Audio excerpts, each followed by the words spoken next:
Today's energy is giving take care of yourself, just like you would your inner child and your inner teen. Because there may be tasks that may start piling up and life be lifing, but don't make it a habit to put your needs in the wayside as well as what lights you up. I especially see this a lot being in corporate, and to think about it, it also relates back to my time in the military, where people would put in a pedestal the mission at hand, but forget the overall mission in life is fulfillment. Yes, our tasks needs to be done, and it really is good for us to be dependable and a good team when it comes to meeting quotas and whatnot. However, are you meeting the quotas and the goals when it comes to what you want out of life? I always think back to when people are on their deathbed and they are asked what is their biggest regret, and it's usually not doing things that light them up and going after what they want and thinking too much about what others think about them versus living the life that they want. And success is defined in so many different ways, and not just in a way that capitalism and the patriarchy defines it, or not in the way that our family, authorities, teachers, and institutions expect us to live. What do you feel like will fill your heart? And I know that it could be disheartening, especially when you're possibly in a reality that you don't want to be in, maybe in a job, relationship, mindset, finances, all the human things, and very valid so. However, the version of you that you're envisioning and feel like there's a big gap to become that person and be in that state still has a process that is required to get to that, because we can't just be like, well, the highest version and that version I envision within my mind is rich as F and has a Lamborghini and travels the world, therefore I should max out my credit cards and do just that. We also have to think about what is sustainable in the long run as well. So maybe in that process of becoming that person, you need to take in between steps, maybe from 1 to 2, point A, point B. You may take A1, A2, A3, A4 until you get to B. And that in itself is called the ladder of believability. And it's really important so that we don't overwhelm our mind, and especially our subconscious mind, because our subconscious mind is 95% of what operates our reality.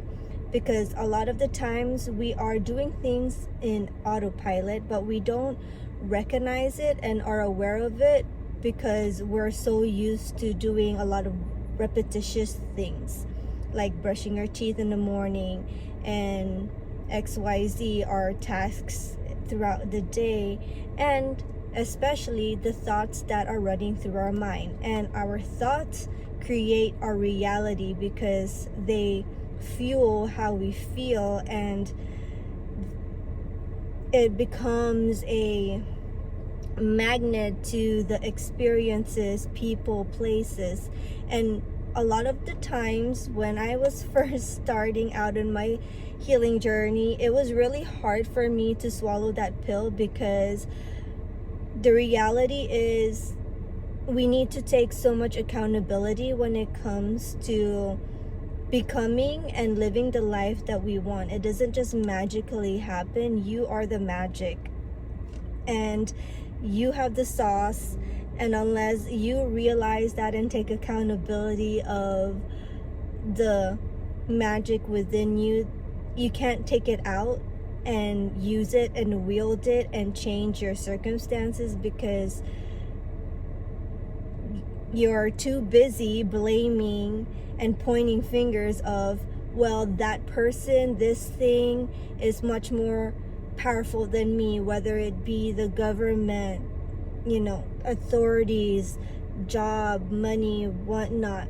And this is coming from a person who did not come from great beginnings. I come from very humble beginnings, and I had a very horrible relationship with myself. Mindset and low esteem was practically non-existent. So if I could get to where I was to where I am now, and I'm only scratching the surface of what could be possible, I know that wherever you're at, you can do it too, because it is within you already. It's not about, oh, we need to be born confident, we need to be born beautiful and rich and things like that, because we do have different privileges in our lives. However,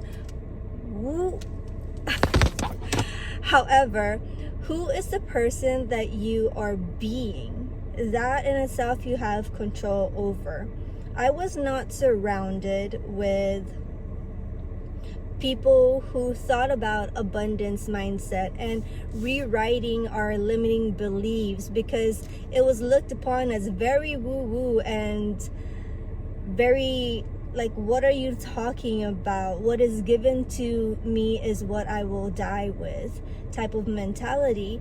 And I, for a long time, believed that mentality, but at the same time within myself was like, I cannot die with this mentality. Even if it means I look crazy, it means that I'm delusional. Like, even if it doesn't work, I fall on my face and I embarrass myself. I was willing to die on the hill that I could become a version of myself that didn't hate herself so much. And the reality is that version of you is so worth it, worth all of the rejections, whether it be from friends, family, opportunities, because they were not for you. And the version of you that emerges from that has so much self-trust, self-worth. And even when things get hard, and even when limiting beliefs still play, because that's always going to happen. Our mind is programmed to keep us safe. So I can't be mad at it for what it's meant to do. It's just that right now, what it thinks in this modern society is dangerous, like going after opportunities that is out of my comfort zone, is equivalent in its programming to a lion chasing me and wanting to eat me. And that is not the case. And that's when we start to build the bridge of communication between our subconscious mind and our conscious mind. Or we can think about it as who we are now and our inner child who's scared and who does not know what's happening and just wants to protect us, and our inner teen who may be rebelling because she doesn't understand that when we're going through certain things in life, like going after goals that may be hard and challenging, it's because it's for the betterment of ourselves in the long term. And in the long term, when we better ourselves and heal ourselves, we are also affecting and creating a ripple effect with everybody else around us, and healing the generational curses and honing in on the generational gifts that has been passed down, because it is not only curses that we inherit, however, it is also gifts. And so we can use both of those to our benefit when we become aware of both of it, and aware of all the versions and all the aspects within ourselves. And awareness is really the start of it all, where awareness comes with accountability. Once you know what you know, you can choose to continue to do what you have been doing, or choose to pivot, choose a different way, even if it's an inch. Because I'm thinking about the metaphor where they are driving the ship and they just move it a little bit at a time, and with that they'd avoid the iceberg. Excuse me, I don't usually be burping. However, whenever I have downloads, I do burp, so I take it as like confirmation burps. So whatever that you are avoiding in life, it's gonna be there. However, let's be aware of it. And if you are avoiding it because it's challenging, because you don't want to deal with the emotions and the meanings that you have attached to it. Maybe you've attached a meaning to something that you are not good enough, that you're not worthy, because it's usually those two beliefs that it all stems from. Take heed and awareness in that, and be curious. Let's not avoid, because we're only avoiding ourselves. We're only avoiding our inner child and our inner teen who is saying and pleading with us, like, please hear me, please see me, please accept me, this is what I need, this is what I want, why don't you listen to me? And if we think about all the things that we're avoiding that may seem scary, think about it as your inner child and your inner teen wanting to be friends with you, and we're out here like, no, I don't know you, like, stop bringing up these uncomfortable things, because that's what the inner children do. Children say the truth and bring up the truth, and it's so hard not to see the truth when we focus and be aware of them. But a lot of the times, the truth in itself can be scary, because the truth requires responsibility, and responsibility requires us to act. And in that comes change, and ultimately change is what we're avoiding. But how sad it is for inner children to be just waiting for us to hear them and see them and accept them and have us as part of our lives, and we're out here being wussies because we're scared of change. Let's be that person that they needed. They might not have had that growing up, but we can be that person, and we don't need to be a perfect version, because remember, as kids, we didn't want anybody to be perfect or expected people to be perfect. We wanted people to be there, to listen, to hear us, to accept us, to make us a part. And that's our job now. That gets to be our responsibility now. And I feel that there is so much beauty in that. And we can tell our inner children that this is scary. I feel scared as well. However, we're going to figure it out together. And in that, you are reassuring all aspects of yourself in the new ventures that you're going towards, and knowing that you're not alone. What a beauty it is to know that you're not alone in this journey. You have yourself, your inner child, your inner teen, and all the different aspects of yourself.